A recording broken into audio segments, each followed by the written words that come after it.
Hi guys, welcome back to my channel. This is Kimmy from Kimmy Creates, and in today's video I'll be showing you how I make the finishing touches for this swimwear.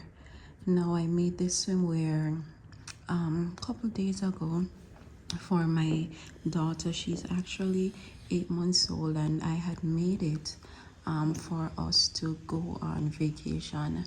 It wasn't fully complete, so I'm just gonna make some flowers to go on it, to be attached at these ends, right?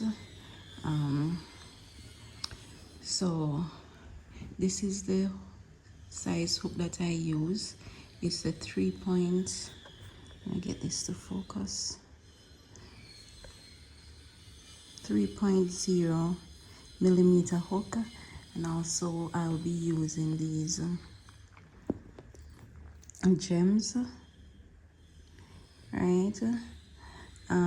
You'll also need a glue gun and scissors to complete this project, right? So in the event that you need a tutorial on how to create this swimwear, you can just let me know in the comments section, and I will do a video showing you exactly how I made it, right?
So guys, this is how it looks after I've attached all the flowers.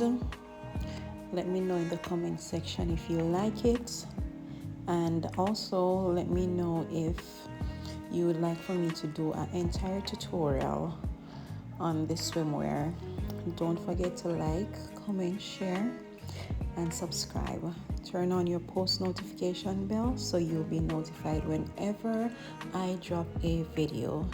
Thanks for watching.